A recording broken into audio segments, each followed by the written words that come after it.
Hi everybody, welcome to our lecture for Chapter 8, which is Feelings and Friends. I want to stress kind of the realist side that I want you to see during this chapter. A lot of what's going to be covered in the textbook is going to be, more self-esteem oriented. I want you to see this from both sides and both perspectives, which is one of my goals for all the chapters that we cover in here.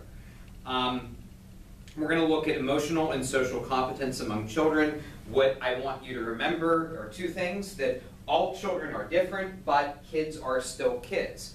That is important. If you can understand that kids are kids no matter what, it's going to make your life as an educator much better. So our big questions that I want you to think about for this chapter, is what is emotional competence and why is it important for a child's development? How are emotional and social competence linked? And they're different. It's why, in the United States, we now assess people on physical, intellectual, emotional, and social, which we never did before. Growing up, I was assessed more on intellectual development and physical development than I ever was on emotional and social competence. This has changed for the children that all of you are going to eventually be working with. And what do teachers need to do to guide children's social and emotional learning? We're going to talk about that a lot too. So there are three parts to emotional intelligence that we're going to talk about throughout this particular chapter. We're going to talk about the notions of perceiving emotions, expressing emotions, and regulating emotions.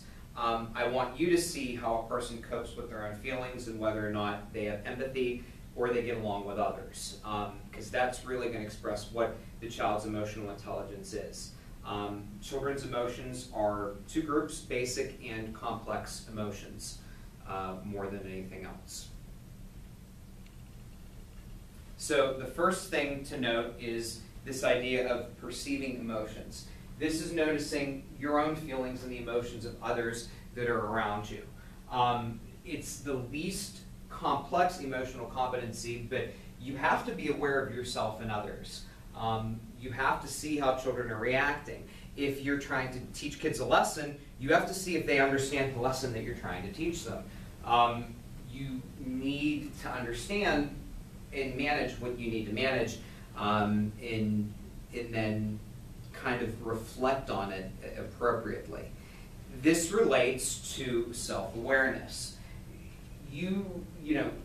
Children, it takes a while for kids to be self-aware, because they're going to notice first how they see themselves as separate from others, and then they're going to say, well, then I can influence how others think of me, I can influence how I feel. Children grow throughout this in early childhood, but I think children do this much differently and at different paces, and it depends on their upbringing, and it depends on really their experience with their kindergarten teachers and their first exposure to teaching and learning. As an administrator, you put your best in kindergarten. You want your best top-notch teachers in kindergarten, because they have to help the kids that are struggling early on, and I think that's important. So young children differ in their abilities to be aware of others. This is why we spoke a lot about ego and ethnocentrism when we were doing theory. Children will gradually be able to notice feelings in others, but their egocentrism develops over time. And some kids get it early, some kids don't get it early. So it's just something that comes, and it's different for it's different for each child. So how do you know when a child is more likely to become angry or what could set a child off? You don't necessarily, there's not necessarily a specific thing. It depends, once again, on the types of conflict and the types of interactions that children have had with others. So kids can become angry about anything, but this is what you will see as educators more than anything else. Number one is conflict over possessions. This is when one child wants to play with a toy, and they'll start grabbing at it, the other one will start grabbing at it. It could lead to worse. The best thing that you can do as a teacher first is encourage them to share, and then demonstrate and model what sharing looks like. Then we get back into what we talked about way back in the beginning of this course, this notion of this indulgent teacher. The type of teacher that, as I keep saying, I despised as an administrator. Because the indulgent teacher would threaten to take the toy away from the kid, but then they'd say, oh, I'm going to take it away from you, I'm going to take it away from you, but they never follow through on it. A good teacher steps in and says, if you can't agree and you can't share, nobody gets the toy. And that's what somebody who is high in responsiveness and high in demandingness will do. Physical assault, you know, this could be a child and an adult, could be two children, could be two adults. But it's obviously a confrontation that can occur. Verbal assaults are normally just bullying between child to child, but an adult can make a degrading statement as well. Rejection, you know, when you learn in some of your other child development courses about the different types of play, that's rejection if a child is sitting there and they're playing in just solitary confinement, or they're engaging in parallel play right next to the other child because they're actually potentially being rejected by their peers. Sometimes children, you know, there are compliance issues that can cause a child to be angry. They don't want to do something, but they have to do it, so there are issues of compliance that are built in as well. So, expressing emotions, once again, big idea for this chapter is that children learn how to express emotions through trial and error. Children figure out what works, and once they figure out what works for them, they keep doing that until it doesn't work anymore. There are many different ways that a child expresses emotions, and you cannot expect all children to express emotions the same exact way. So what are your angry feelings that children are likely to display? Children vent. This is natural.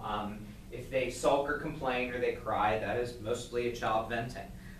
It's common. You're going to see that a lot as teachers. Children can have active resistance, and I mean, this is something as simply as just physically or verbally defending the position, but in a non-aggressive way. If you're standing over something and you're protecting it, or you're putting a toy in your pocket, that's really active resistance more than anything else. If you see children express dislike, if people don't like each other, they'll say, you can't play with me because I hate you. That's obviously a problem, and that can lead to future bullying in upper grades. When you have aggressive revenge, when you have pinching, hitting, or threatening, or any sort of retaliation, whether it's physical or verbal, my advice to you is you get involved almost immediately with this. This is the area where you as the teacher need to interfere, you need to be involved, and that's huge. Avoidance, sometimes children will just avoid other people. Once again, you know, this necessarily isn't a bad thing. Where you get into this, you know, whole indulgent problem is the child that always says, well, I'm telling so-and-so, I'm telling so-and-so, and that becomes a growing change and a growing problem. And when we have that occur, you know, we're not teaching the child anything. So the last thing related to emotion, you know, is that children will learn how to regulate them over time. You know, we're looking at a broad-based spectrum of children from birth to grade 4, and when we do so, we're realizing that children regulate specific groupings of emotion, and they do it differently, and they learn how to do it over time. So please just try to keep that in mind. So now we're going to get into a little bit of theory on brain development, on memory and language. You're going to go over this a little bit more in your educational psych classes, but let's talk about this a little bit in here. So 2 parts of the brain have to be developed in order for a child to control emotions and express them, and that's the amygdala and the prefrontal cortex. So obviously on an exam, these make for very easy true and false questions. So I would know the difference between the 2 of these, and for your convenience, that is slide 15 and slide 16. So the amygdala is the emotional center of the brain.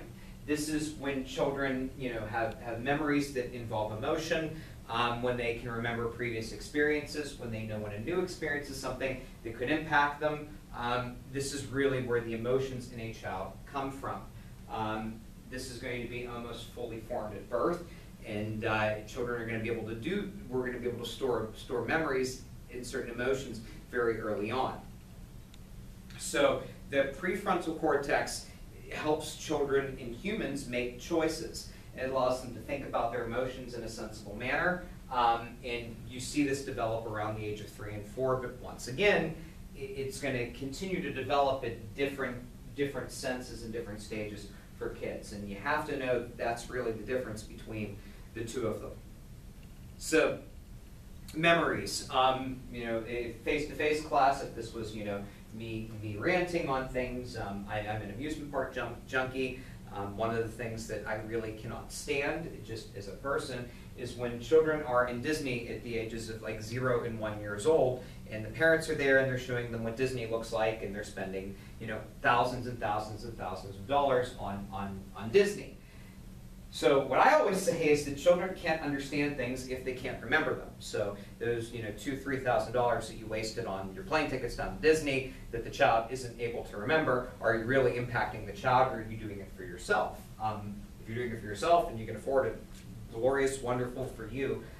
But I know that, you know, it's important for kids to remember things when they're able to remember things. So children can remember things over time and through experience, and that helps them to better express their emotions. The more experiences in education that a child has, the better able they are to express their emotions. Language skills.